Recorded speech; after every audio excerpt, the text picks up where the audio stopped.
Salut les chums, c'est Gab du Rien que c'est une brosse podcast. Bienvenue à l'émission. Tout d'abord, je vous souhaite une bonne année 2023. Je vous souhaite du bonheur et de la santé en masse. J'enchaîne tout de suite avec mon invité d'aujourd'hui, c'est Pierre-Antoine Chaussé-Castonguay. Vous le connaissez déjà, brasseur en chef chez l'Alchimiste. Salut PA, ça va? Salut, ça va bien, toi? Ben oui, ça va super bien. Merci encore d'être là. T'es celui avec le plus d'épisodes à date. Tu viens de dépasser Mike Fizet, fait que t'es rendu l'habitué numéro un du podcast. Fait que, merci d'être là, man. Ça fait plaisir, ça fait plaisir. À Fait Joliette, on aime ça les podcasts. que, oui, c'est ça, exactement. Fait que, aujourd'hui, on va parler de CID. On va s'ouvrir les horizons un petit peu. Parce que, comme je t'ai dit, moi, je connais fuck all à ça, man. Fait que, on va découvrir ça ensemble, là. Comment on fait ça des cidres. Parce que chez l'alchimiste, dans le fond, vous avez commencé à faire ça assez récemment, je pense, hein? Ça fait, c'est 2022, c'était notre deuxième année, là. On a commencé en 2021 Ah, OK, à faire. OK. Ça fait quand même Ouais, un bon bout. OK, c'est OK. nouveau. Moi, ça fait plusieurs années que j'en fais, personnellement chez moi, là, mais Alchimiste, c'est très récent. OK, OK. Ben, on va commencer ça avec c'est quoi un cidre ou juste à partir de quoi c'est fait? Bon, ben, du cidre, c'est un alcool fait à base de jus de pomme, dans le fond. Ouais, Euh, Dans le fond, le cidre est à la pomme ce que le vin est au raisin, grosso modo, là, si on met ça OK, simple, là. Fait que c'est vraiment juste une fermentation à partir de jus de pomme, grosso modo. OK, C'est ça. OK. C'est quoi les différentes méthodes de fabrication? Parce que de ce que j'ai compris, il y en a quand même beaucoup. Tu sais, t'as des cidres de glace, etc. Là, Ouais. Il y ça en a va une d'être. shitload pour vrai. Ouais, Il y en a beaucoup, beaucoup de méthodes de fabrication, dépendamment t'es où dans le monde, pis tout ça. Euh, notre héritage de pommes, tu sais, de cidre au Québec, ce qu'on pourrait penser, c'est que ça viendrait plus de l'héritage français, étant donné que la Nouvelle-France, tout ça. Mais ça nous vient en réalité un peu plus de l'Angleterre, surtout dans le style de pommes qu'on a. Euh, Parce que c'est ça, si on regarde l'historique des pommes un peu, là, c'est que les pommes qui venaient de Normandie poussaient pas super bien ici, tu sais, Normandie, Bretagne, là, tout le nord de la France. Ils ouais, poussaient pas super bien. Puis là-bas, il y a une grosse tradition de cidre, là. Tu sais, là-bas, ça fait longtemps qu'ils en font. Puis si tu vas en France, il y a comme trois spots vraiment là, qui a plus de cidre. Tu sais, t'as la Normandie, la Bretagne.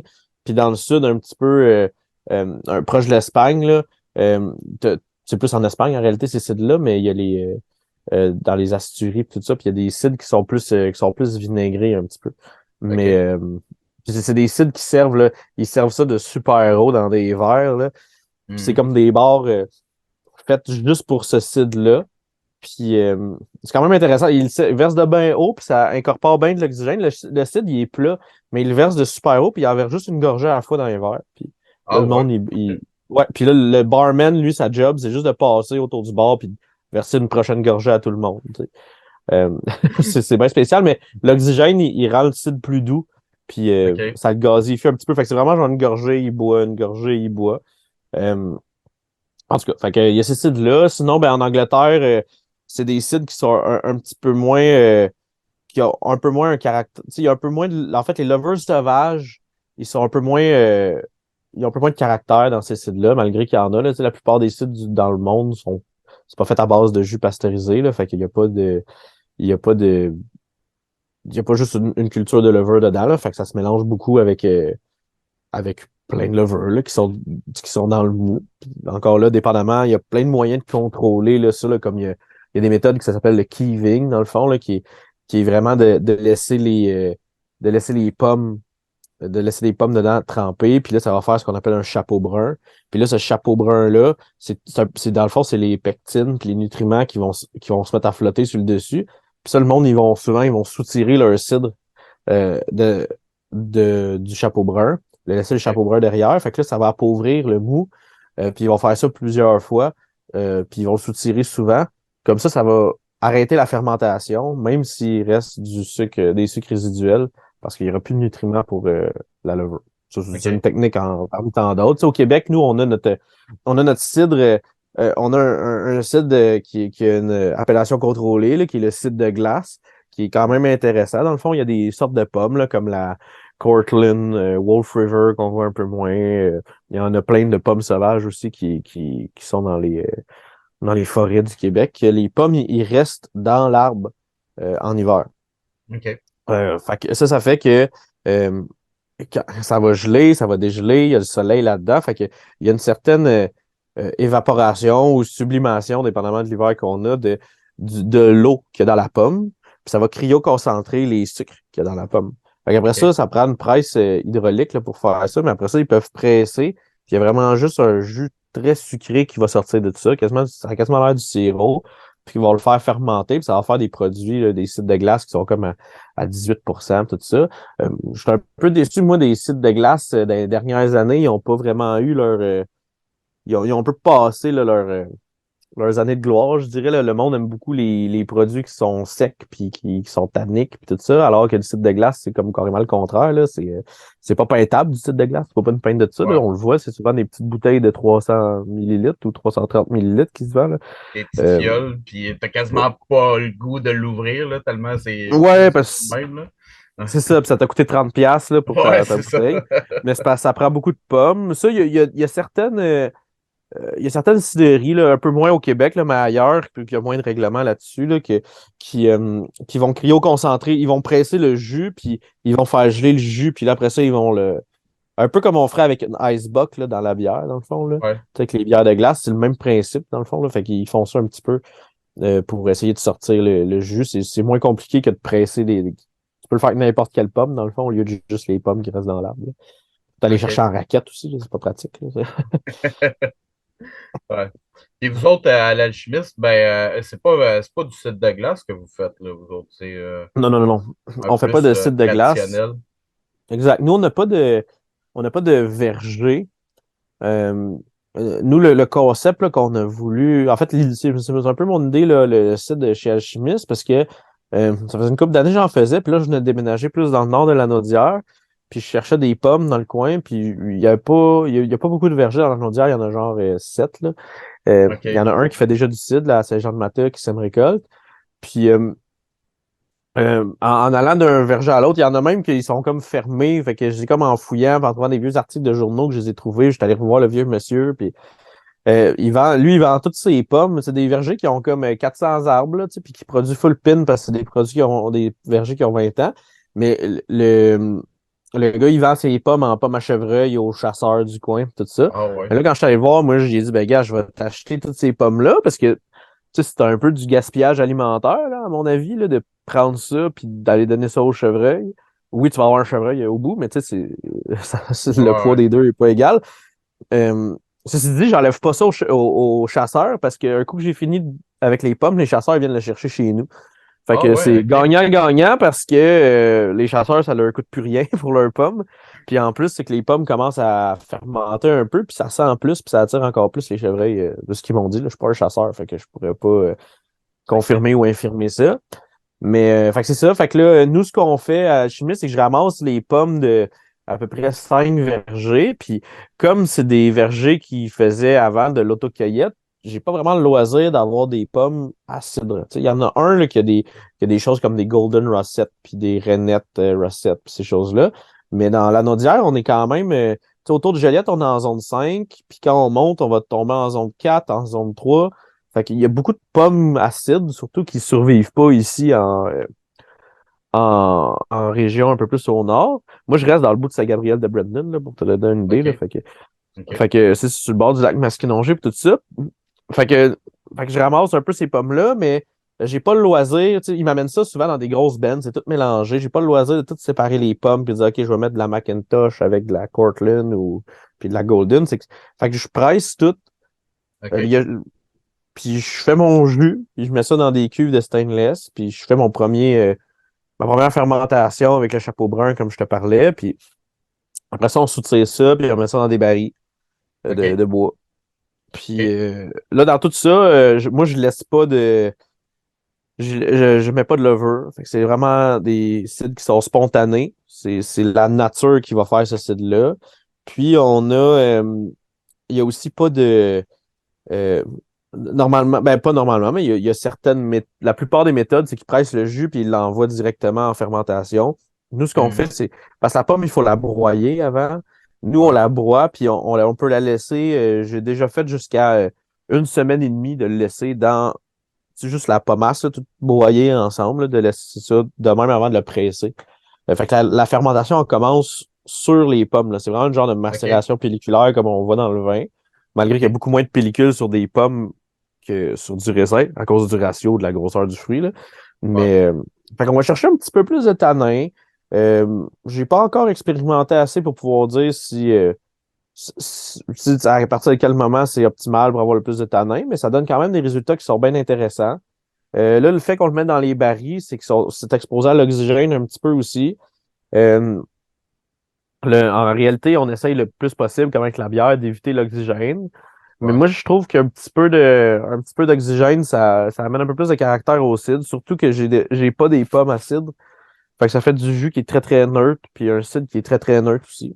Puis là où je OK. peux me faire du fun un peu, c'est qu'après ça, je me ramasse avec une trentaine de barils environ. Puis là, je peux décider de, OK, on va mettre ce baril-là avec ce baril-là. Puis là, je fais mes assemblages. Puis c'est là que je peux sortir des produits qui sont différents. Fait que d'une année à l'autre, on sort jamais les mêmes produits. Ouais. Puis là, c'est ça. Fait qu'on on pogne différents, OK. on fait différents assemblages à partir de ça. Puis là, des fois, j'ai des producteurs qui me disent, ben, j'ai des framboises, j'ai du cassis, il y a des producteurs de vin, des vignobles que je vais chercher le marc de raisin, puis je mets ça dans les barils ou je le fais fermenter dessus, ou peu importe, là, il y a plein de choses qu'on peut faire, là. OK. Mais on s'amuse un peu comme ça. Fait que là, ça m'amène plein de questions. Vas-y. Fait que, premièrement, ben là, c'est ça. Là, il n'y a pas juste. Tu sais, il n'y a pas juste ces barriques, tu peux t'amuser avec ça. Fait que là, tu peux rajouter des ingrédients comme on ferait avec la bière, dans le fond, qu'on va Ouais. élever en barrique. Tu peux rajouter. Bon, là, je dis du café. J'allais dire du café, mais pas nécessairement du café, là. Peut-être que Ouais. ça Mais ça pourrait se être. peut. J'ai déjà vu du Ouais. cidre au Québec avec du café dedans, là. OK. Mais dans le fond, tu peux rajouter plein de choses dans ces barriques-là, justement, pour aller chercher Ouais. un profil aromatique un peu différent. Exactement. Là, tu vois, on avait fait une bière l'année passée avec du jus de cassis. OK. Puis on avait pressé le jus de cassis, puis j'avais gardé le mort, puis je l'avais mis dans un baril. Fait qu'on a sorti un cidre avec sur Ah, mort de ouais. cassis. OK. Wow, c'est Faire super un peu. intéressant. Ben, je voulais un peu émuler un. Je sais pas si tu connais le cocktail, les Kir, là.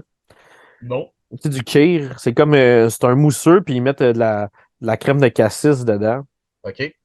C'est un OK. mousseux qui d'habitude est assez sec, puis la crème de cassis, c'est plus sucré. Fait que ça vient comme balancer un peu les deux. Fait que là, moi, j'avais mis le cidre dans un baril de. C'est un baril de chardonnay, si je me souviens bien.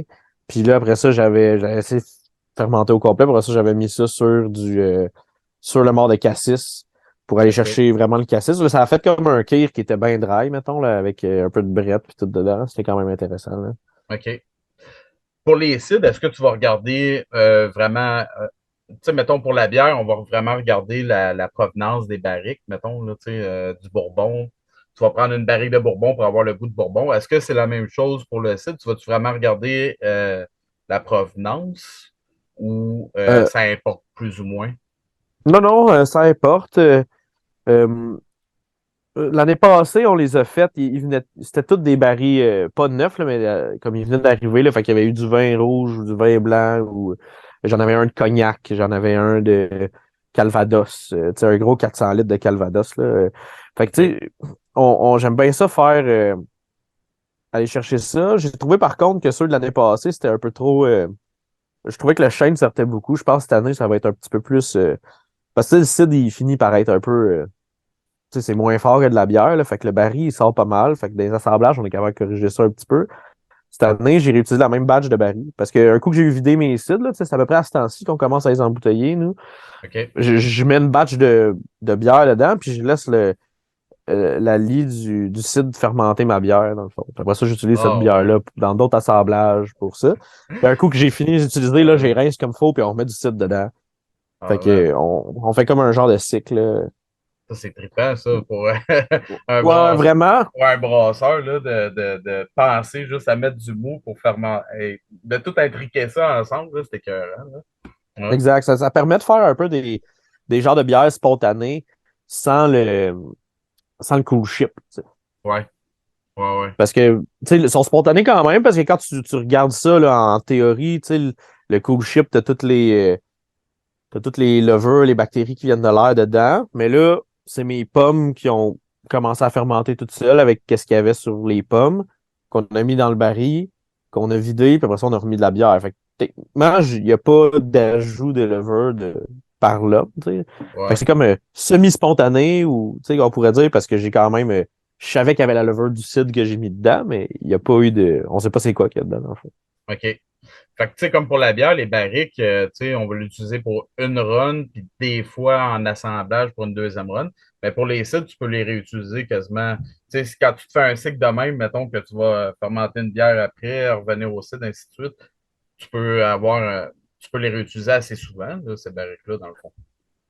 Oui, surtout que là, tu sais, comme je te disais l'année passée, je trouvais que la plupart de mes barriques, ils étaient trop fortes, là, tu sais, ils étaient trop neufs, dans le fond, là. Fait que là, Ouais, je vais être rendu à une troisième passe, puis ça va sortir un peu mieux. J'en ai quand même une coupe de neuves, mais là, on va vraiment pouvoir balancer les neuves ouais, avec les vieilles qui goûtent un peu moins. Parce que ce que je trouve vraiment important avec la barrique, oui, ça amène quelque chose, mais c'est aussi le côté oxydation, là, qui va amener OK, que ça va amener là-dedans. OK. Là, tu dis en termes de levure, dans le fond, parce que là, dans le fond, on bouille pas. Parce que moi, j'avais ça dans la tête au début, là, tu sais, pour te dire à quel point je connais pas ça. J'étais sûr qu'on bouillait le, le, le jus de pomme, là, dans le fond, avant de le faire fermenter. Ce qui n'est pas du tout le cas, comme tu me le dis. Fait que, dans le fond, tu rajoutes jamais de levure ou un mix ou quoi que ce soit. Tu sais, dans le Ben, fond, ça, c'est. tu Tu peux pas. peux, là. Ouais, OK. Tu sais, ce que traditionnellement on fait au Québec beaucoup, c'est qu'on a notre jus, puis on va le sulfiter pour tuer OK. Ah, tout OK, ce OK, qu'il y a OK. dedans. Puis après ça, les gens ils vont rajouter de la levure. OK. De moins en moins, les gens font ça. Je pense que la mode s'en vient de plus en plus tu sais, la mode est au vin nature. Les cidres commencent à embarquer dans ce modèle-là un petit peu. C'est euh, fait que c'est comme des cidres nature là, ça, mais si on voulait ajouter de la levure, puis même je l'ai déjà fait d'ajouter, tu sais, de laisser partir en fermentation spontanée, puis quand même ajouter une levure de lager, mettons, là, tu sais, pour venir assécher ça comme il faut à la fin, être sûr que ça ait fini, ça peut très bien le faire, là, tu sais. OK, OK. Wow. Puis là, tu dis, tu mets ça dans des. Non, en fait, moi, y revenir tantôt parce que j'ai Mais, d'autres mais questions juste, à dire. juste avant Ouais, qu'on tombe sur l'autre question, là, j'ai de ouais. passer. Par rapport au bouillage, là, il existe un, un, un drink traditionnel anglais qui s'appelle du ciderkin, qui était OK, c'est quand ils finissaient de broyer leurs pommes, ils gardaient leurs pommes, puis ils les mettaient dans de l'eau sucrée, puis ils faisaient bouillir. OK. Puis après ça, ils enlevaient ça, puis ils refaisaient fermenter ça. Puis c'était un peu ça faisait un genre de jus sucré de pommes qui refermentait. Ça faisait un genre de cidre cheap, là, un peu, là, un genre de Ah, ouais, piquette, là, on pourrait dire. ouais. OK, OK. Mais, euh, mais c'est quand même intéressant. J'ai essayé dans le passé de faire ça avec de la bière. Dans le fond, c'est que j'ai pris le même principe, mais au lieu de mettre de l'eau sucrée, c'est mon mou de bière dans l'ébullition que je dompe Ah, du. ouais. Fait que Ah, ça t'amène un bon goût de pomme. Euh, Ça dépend de la bière que tu mets, là, mais pour moi, c'est un peu le two penny du site, là, le Ciderkin. Puis les Anglais, ils ont l'air bons là-dedans, là, de réutiliser un deuxième running de ouais. quelque chose à date. Là, OK. Ah, oui, c'est intéressant.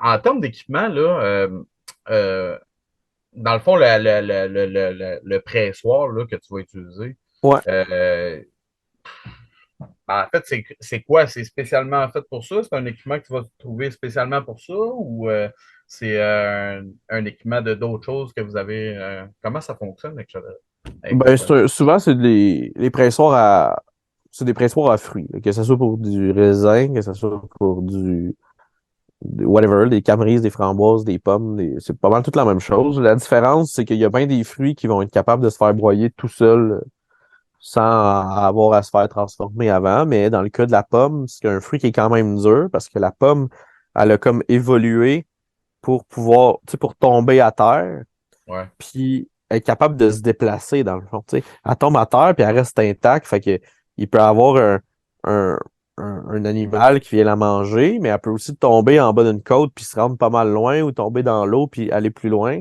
Puis ça, c'est pas c'est une des théories sur pourquoi la pomme est comme elle est en ce moment, là, parce que si tu regardes plein d'autres fruits, tu sais, une framboise, ça fera pas ça, là, tu sais, ça va pas rouler. Un Ouais. bleuet un peu plus, là, peut-être, là, mais encore là, c'est pas dur comme fruit, fait que ça va facilement se casser, tu sais. Fait que, Mhm. tandis que la pomme, elle va voyager loin, puis les pépins de la pomme sont faits pour survivre au, tout au système digestif à peu près tous les animaux qui vont le manger. Si OK. ça se fait manger, c'est fait pour se faire manger par genre des vaches, des chevreuils, tu sais, des animaux qui voyagent beaucoup, fait que ça va se faire amener très loin. OK. OK. C'est pour Fait ça que, que les forêts qui sont proches d'un ancien verger ou d'un nouveau verger, puis que les chevreuils peuvent se rendre là. Dans la forêt autour, il va y avoir une concentration beaucoup plus grande de pommiers ouais. que OK. qu'ailleurs, là. OK. Fait que là, dans le fond, le jour de l'élaboration du cidre, là, comment ça marche? Là, dans le fond, parce que là, j'ai parlé du pressoir, mais y a-tu un broyeur à part ou tout Ouais. c'est le même équipement ou. Non, il y a un broyeur. Ben, tu peux acheter une affaire à 50 000 que tout va être ensemble, là. Ouais. Mais là, nous, comment on a, c'est un broyeur manuel on a mis un moteur dessus. OK. Euh, Fait que ça broie la pomme, puis après ça, on la met dans notre presse. Là, en ce moment, nous, ce qu'on a, c'est une hydropresse. Fait que c'est comme un genre de. C'est une presse en bois, là, comme on voit toujours, genre, à donner là, sur Facebook, là, que le monde y craint, là, que les vieux Italiens faisaient leur vin avec ça. Sauf Ah qu'à la ouais. place d'être une crinque sur le dessus, tu mets comme un couvercle, puis il y a comme un ballon dedans. OK. Puis le ballon, on envoie de l'eau ou de l'air, là, tout dépendamment, puis le ballon, il va gonfler, puis il va presser sur les côtés les pommes qui ont été OK. broyées préalablement. Après ça, OK. le jus, il sort. Puis après ça, on envoie notre jus dans le contenant qu'on va le faire fermenter. OK. Puis tantôt, tu parlais que tu aimais ça, des fois, le laisser, dans le fond, tout laisser entier dedans. Mais c'est quoi? Dans le fond, c'est juste le container du pressoir, dans le fond? Ou est-ce que tu vas laisser ça dedans? Non, on prend des genres de gros barils OK, OK, alimentaires, OK, là, OK. on met le broyeur, il s'installe dessus un baril, puis là, on broie là-dedans, puis après ça, on peut prendre le baril puis le vider dans le broyeur, là. OK, On OK. n'est Fait que pas, tu le laisses c'est dans pas le des gros, baril, c'est pas puis. des grosses pièces d'équipement, là. Tu sais, on reçoit pas assez de pommes pour pouvoir pour Ouais. justifier une grosse dépense de 30 Mais 000 piastres. justement, ça représente quoi, votre production de cidre à peu près? L'année passée, on a fait, un 4000 litres environ. OK. Ouais, un enfant de même. Puis cette année, on va avoir fait presque 10 000. Ouais. Parce que ça a été une grosse année de pommes cette année. Mais il y en a une partie là-dedans qui va pas se retrouver en bouteille. On va probablement le distiller. Ça va se retrouver en brandy. OK. Ah, c'est hot, ça. Ouais. Ouais. Ben, c'est ça, tu me disais tantôt, dans le fond, vous avez. Parce que pour faire du cidre, il faut un permis. Puis vous autres, vous avez les trois, dans le fond. Vous avez le brassage, la distillation, puis le cidre. Exact. Fait que là, Exactement. tu peux t'amuser pas mal là-dedans. Là. Ouais, exact. Nous, on n'a pas d'alambic encore, là, c'est en construction, mais OK. on a juste à peut-être 10 minutes de tour, on a la distillerie du Grand Dérangement à Saint-Jacques OK. qui nous distille nos choses qu'on a besoin, là. OK. Ah, c'est cool, ça. D'ailleurs, leur gin est probablement un des meilleurs au Québec, là. Ils font grain OK. to glass bio, Ah, gros stock. ouais. OK. Ouais, ouais. Le Saga qui s'appelle. OK. Je les connaissais pas. Je vais aller Je me le sais pas si chercher, c'est celle-là. distribué dans ton coin, là, mais dans la Naudière, en tout cas, il y en a dans les stocks. OK. Il est dur à manquer, là, c'est comme la moitié de la bouteille est trempée dans ces jaune, là. Fait que, Ah, OK. OK. Je vais regarder très attentivement. J'adore ça, les gels. voilà. Côté contrôle, pour un site, qu'est-ce qui va différer de. Ben, qu'est-ce que tu fais dans le fond? Tu sais, comme pour la bière, on va avoir un suivi de fermentation, le goût, des tests microbiologiques, etc. Euh, qu'est-ce que tu fais avec le cidre? Est-ce que c'est les mêmes types de tests ou.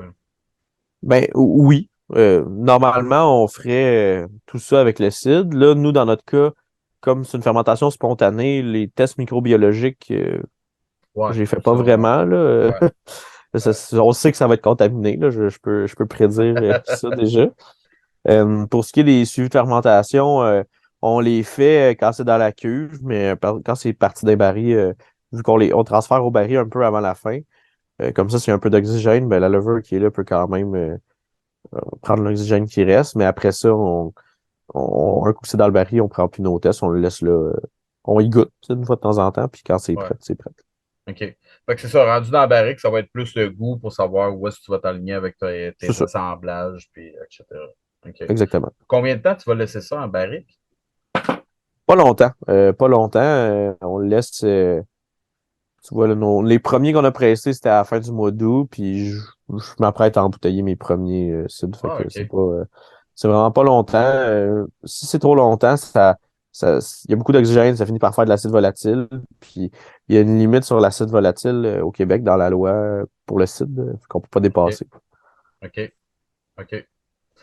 Est-ce que c'est simple de faire coexister la fabrication de la bière avec celle du cidre? Tu peux-tu faire ça dans la même place? Tu peux-tu utiliser les mêmes équipements? Comment ça marche? Ben, tu peux. C'est sûr que le risque, il faut que tu fasses bien gros confiance à ton Tes procédé de de procédure de nettoyage? cleanage et tout Ouais. ça. Mais tu sais, plus c'est une grosse shop, moins tu peux le faire, à mon avis. Pour deux raisons. C'est que plus il y a de monde, plus tu as de chance qu'il y ait quelqu'un qui tourne les coins ronds un petit peu. Là. Même si tu fais confiance full pin à tout ton monde, ça va quand même arriver.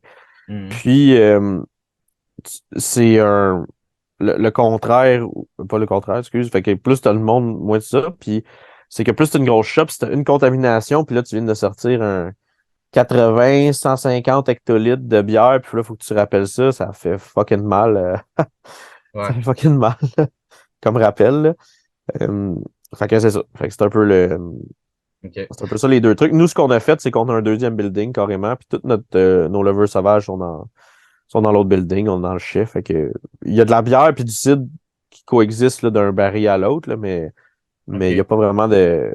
La plus grosse contamination, en fait, le plus gros danger là, c'est les contaminations d'allergènes entre le cidre puis la bière. Fait que nous, nos cidres, c'est toujours écrit peut contenir du gluten. OK. On regarde, tu sais, de temps en temps, on fait des tests d'allergènes dessus, puis il y en a jamais, mais on l'écrit quand même au cas où, Ouais. parce que ça passe dans la même machine après ça, la même embouteilleuse, tout ça, fait que c'est pas. OK. OK. OK. Fait que tu peux le faire passer par la même embouteilleuse ou, Ouais. ou canneuse, mais bon, je sais pas. Mais tant que t'écris peut contenir du gluten, OK. après ça, parce que là depuis, ça fait un mois là, qu'on est obligé de déclarer les allergènes sur les contenants. Ouais. Tu sais, pour la bière, en tout cas, là, pour le cidre aussi, je pense. Fait que c'est important là, de tout le temps les écrire. OK. Puis même, ben, j'avais déjà entendu qu'au regard de la loi, tu es obligé d'avoir une autre adresse, mais dans le fond, non. Tu pourrais, comme tu dis, au regard de la loi, tu n'es pas obligé d'avoir une deuxième adresse pour, mettons, faire du CID ou. Non, nous, c'est tout dans la même adresse. OK, Ben, on a deux OK, adresses parce qu'on a deux buildings, mais le permis englobe les deux adresses. Là, fait que OK, OK, ça a pas rapport là. OK, OK. Euh, Pourquoi commencer à faire du CID? Ben, c'est ça, comme je te disais tantôt un peu, moi, j'avais un petit peu ma fibre écologique là, quand je me suis mis à voir que toutes ces pommes-là se perdaient. Fait que Ouais. j'ai proposé le projet à l'équipe chez Alchimiste, puis ils ont fait comme ah, OK, on va essayer, tu sais, pourquoi pas. Hmm. Puis c'est ça. Moi, je suis un passionné de pommes. Là. Je pourrais te parler de pommes pendant des heures, probablement. Là. J'ai même pas parlé des pommes sauvages encore, là, qui sont dans la forêt. Il y a plein d'anciens vergers où j'habite, là, puis il y a plein de vieilles pommiers. Puis là, je m'en vais voir les pommiers, puis je ramasse je fais des greffes pour ramener les bons pommiers, parce qu'il peut y en avoir des pommiers à cidre qui vivent dans le nord de la Naudière, sauf qu'on les connaît pas encore, tu sais, ils sont cachés, tu sais, OK, ils se sont faits naturellement. Puis c'est pas des pommiers, c'est pas des sortes de pommes que les gens aimaient manger. Souvent, les pommiers acides sont plus amers, ouais, sont, tu sais, sont très aigres, là. C'est des pommes aigres qu'ils appellent en France. Fait que c'est pas agréable à manger. Ou des fois, tu sais, je sais pas si t'as déjà mangé une petite pommette là, qui est super ouais, surette, là, tu sais, là. C'est ouais, pas agréable, ça non plus. Fait ouais. que, mais sauf que dans le cidre, ça amène plein de tanins, ça amène une belle acidité, ça amène du sucre, c'est super cool dans le cidre. Mais tout seul, c'est pas bien bon. Fait que c'est pour ça que ces pommiers-là ont jamais été retrouver, parce que dans le fond, tous les pommiers qu'on connaît le nom, c'est tous des clones, là. C'est tout le temps un set de racines, un Mhm. porte-greffe qu'on appelle, puis il y a une greffe dessus. Fait que, tu sais, le Macintosh, là, c'est le même Macintosh depuis qu'ils ont trouvé les Macintosh. C'est tout le temps, là, ils prennent une branche, puis ils la mettent sur un set de racines, puis ça continue tout le temps. Puis toutes les pommes, c'est ça. OK. Fait que dans le fond, quand tu reçois, tu sais, tes pommes triées, il y a moyen de faire de quoi d'assez hot, là, tu sais, en termes de, tu peux assembler différentes sortes de pommes puis avoir bien du fun là-dedans aussi, j'imagine. Ouais, mais l'affaire, c'est que j'y reçois pas vraiment Oh, trié, non, c'est ça non, le. ouais, ouais, C'est c'est ça. ça. Mais oui, si j'y recevais trié, on pourrait commencer à séparer nos jus, puis se dire, OK, on va mettre. Ou même faire des. Continuer à faire comme on fait, mais avoir genre 10 barils de Macintosh, 10 barils de Sunrise, 10 barils de ci, 10 barils de ça, tu sais, ça pourrait être. Mhm. On pourrait faire ça, mais là, on n'a pas ce loisir-là dans la naudière Ouais. encore. Euh, Là, j'ai eu tu sais, je t'ai posé la question, pourquoi tu fais du cidre? J'ai ta raison de brasseur, mais là, d'un point de vue entreprise, est-ce que tu penses qu'il y a vraiment le marché pour ça? Le marché, est-tu quand même assez gros pour, mettons, une brasserie, une micro qui veut commencer à faire du cidre?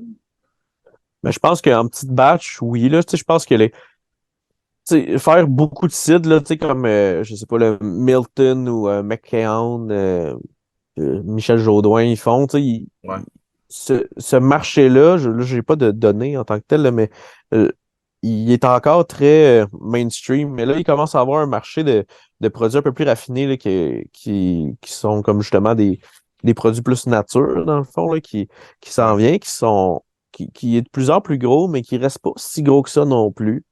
Mhm. Euh, fait que nous, on l'a fait parce que, tu sais, on avait le chai, puis on commençait déjà à sortir des produits du chai, puis on s'est dit, ben, pourquoi pas du cidre? Ça va être un peu la même clientèle là, qui va être après ça. Puis c'est aussi qu'à notre salon de dégustation, ben, maintenant, quand on a des gens qui viennent puis qui disent, j'aime pas la bière, ben, on Ah a du ouais. cidre aussi, tu sais, ça grossit notre offre.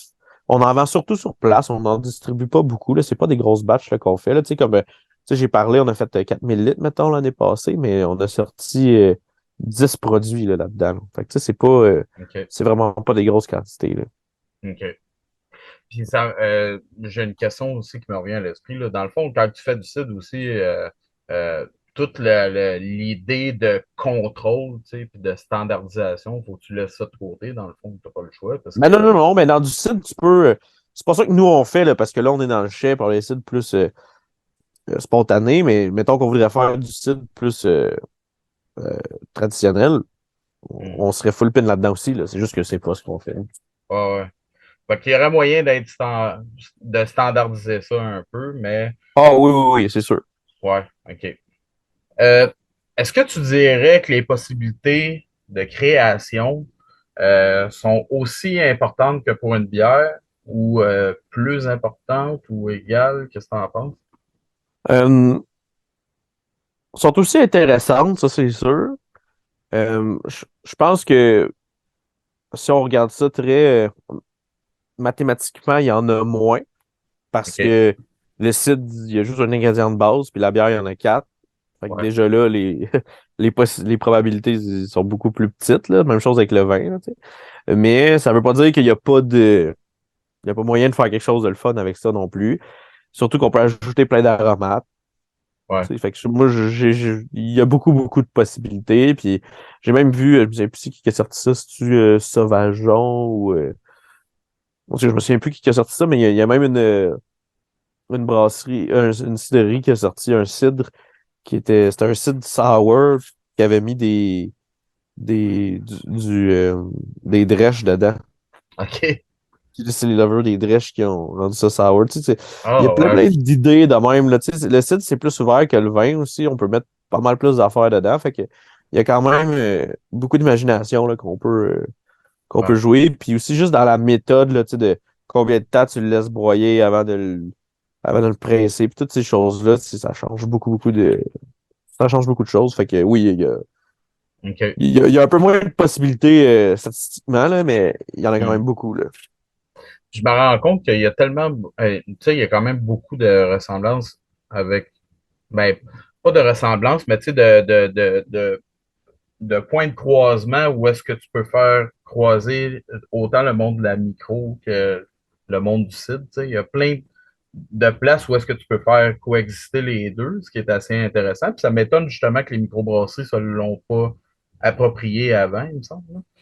Mais c'est parce qu'il y a un élément là-dedans là, qui est important, je pense, à dire, c'est que euh, il y a deux permis de cidre au Québec. Tu as le permis de producteur industriel de cidre, puis tu as le permis de d'artisan ou de ouais, comme un peu de l'artisan brasseur, mais c'est Ouais. artisan de cidre.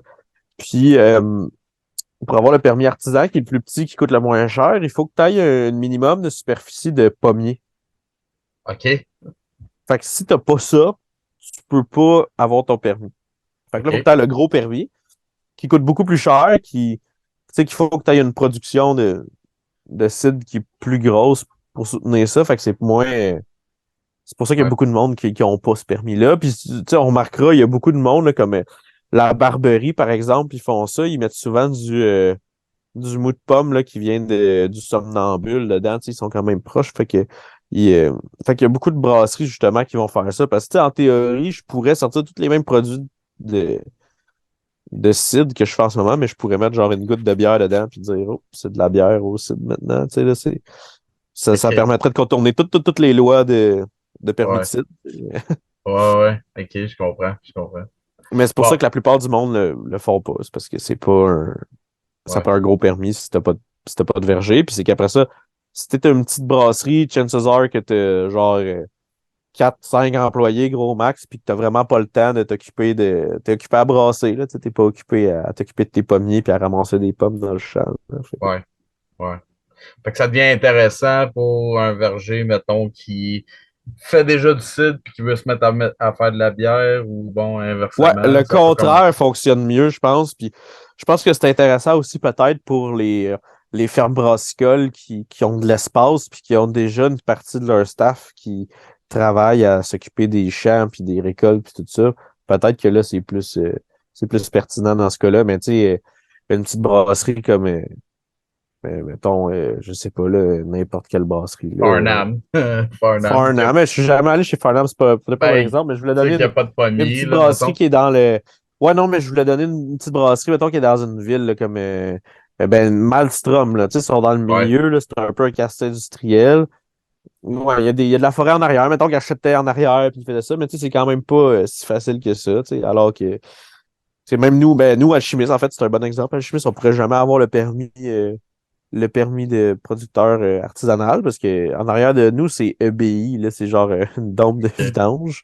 Puis de l'autre côté, c'est une usine de bonbons, là, tu sais, fait que il n'y aurait pas de place pour mettre ça. Puis c'est probablement des sols qui sont contaminés dans le quartier industriel, là. Ah Peut-être ouais. pas, là, mais j'ai comme le feeling que là. OK. Fait que, Ah, OK. Très intéressant. Pour terminer, ce serait quoi tes conseils pour une microbrasserie qui veut se mettre au cidre, là? Mettons qu'ils sont bien installés, ils ont les pommiers, tout. Puis la microbrasserie veut commencer à faire ça. Ce serait quoi tes conseils pour eux autres?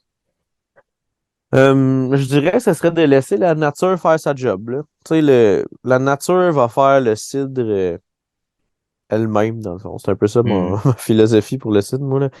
Mais tu sais, elle va comme se faire tout seul. Tu sais, les pommes, euh, tout dépendamment de qu'est-ce qu'on a comme pommes. Tu sais, les pommes n'ont pas besoin d'être belles aussi, là. C'est ça que les vergers, Ouais. quand je vais leur acheter les pommes, ils aiment ça parce que je leur dis, shoot pas à l'azote, puis shoot pas à l'azote, puis je m'en fous qu'ils soient piqués. Fait que tu sais, ils ont pas vraiment de job à faire, là. Ils laissent ça aller, puis ils ramassent après. Parce que quand c'est shooté à l'azote, ça fait des belles grosses pommes, bien juteuses, mais que la pomme, elle soit comme grosse comme mon poing ou grosse comme un raisin. Hmm. euh, il y a la même quantité overall là, tu sais, comme de tanin, de sucre, tout ça. Fait que la petite pomme là, qui n'a pas été shootée à l'azote, elle est moins grosse, mais elle contient autant de tanin et de sucre que la grosse. OK. Ouais, Tandis que la grosse, il y a beaucoup d'eau dedans, fait que ça me donne un mou qui est moins haut ouais. en sucre, puis qui est moins intéressant gustativement. Mais la petite, elle est laite, elle est piquée. Tu sais, des fois, il y a de la tavelure, pis tout ça. Fait que c'est pas des belles pommes, mais pour le cidre, ça donne une pomme qui est de très bonne qualité. OK. Fait que de pas s'en faire avec ça. Puis c'est aussi qu'avec l'azote, ben, c'est des nutriments. Tu sais, on ajoute des fois de l'azote dans la bière là, pour, comme Mhm. nutriment à levure. Fait que ça fait que tu as une fermentation qui est super rapide, alors que dans le cidre, tu sais, c'est très délicat. Fait que tu veux que ça soit tranquillement. Tu sais, nous, notre chai, on tient à 10 degrés pour que ça soit bien, bien lent là, quand on est dans le temps des pommes. Puis conserver OK. les pommes un peu mieux aussi. Tu sais, fait que c'est comme il faut y laisser le temps faut laisser le temps à la nature de faire sa job, mais il faut la surveiller parce que quand c'est prêt, puis il faut l'embouteiller. OK. Hey, merci, man. C'est vraiment intéressant. As-tu des plugs pour la chimiste? Qu'est-ce qui s'en vient pour vous autres? Des plugs pour la chimiste. Hey, ben, on sort 2 nouveaux sites prochainement. On va avoir un petit release. OK. Puis c'est 2 sites. Tu sais, là, à date, on sortait tous des sites pétillants, mais là, ça va être 2 sites plats. OK. Il y a un site qui est fait à 80% de pommes sauvages que moi puis l'équipe de brasseurs, on est allé ramasser dans le Cool. bois. Là. Ça a été tout un projet. Ouais. Et l'autre partie, l'autre 20%, c'est du mou de Gewürztraminer. OK. Sinon, l'autre, c'est un site qui est en fût de cognac. Oh, wow. Fait que c'est un Ouais. beau fût de cognac de 300 litres qu'on a. Les deux, c'est des sites plats. Fait que c'est bien OK. intéressant. Lui, en fût de cognac, j'ai été bien, bien surpris. Là. Moi, comme je disais tantôt, j'étais un gros fan des sites de glace, tu sais, des sites de dessert. Puis celui-là, malgré qu'il est très, très sec, Mhm. il va chercher un peu ces notes-là qui rappellent un dessert, tu sais, un peu des notes de cannelle. Il me Ouais. fait quasiment penser à un ananas flambé. Puis celui-là, c'est aussi le seul cidre qu'on a mis une levure dedans. J'ai laissé la OK. fermentation spontanée partir, puis là, j'ai mis de la levure Voss, Oh, ouais. Voss OK. dedans, puis j'ai jacké à température. Fait que ça a sorti des grosses notes d'orange, d'ananas. Puis là, avec la petite cannelle puis le baril, ça fait un peu ananas flambé, comme si t'avais mis du cognac sur ton ananas puis crissé le feu là-dedans, là, dans ta poêle. Ça sent exactement ça, mais il n'y a pas de sucre. C'est comme sec, sec, sec. Fait Ah, que j'ai c'est bien hot. hâte, ça sort bientôt. J'ai bien hâte de goûter à ça, moi, avec, je Ouais. sais pas, là, genre une salade de fruits, ça va être cool. Ou bien genre une crêpe. Tu sais, ça va être le temps des sucres qui va s'en venir bien vite. Là. Je pense que ça va faire un beau pairing. Ah, cool. Puis vous sortez ça quand? Euh, c'est une bonne question, là. Bientôt. Soyez à l'affût sur les réseaux sociaux, là. Ça OK. sort d'ici le mois de mars, sûr et certain. OK. OK. Parfait. Ben, moi, je vais regarder ça avec beaucoup d'enthousiasme, ça, c'est sûr et certain. Yes, sir. Ben, merci beaucoup, man. Merci Merci à infiniment. toi. C'était super intéressant. Puis, ben, à vous autres, les auditeurs, je vous dis à un prochain épisode. Cheers! Cheers.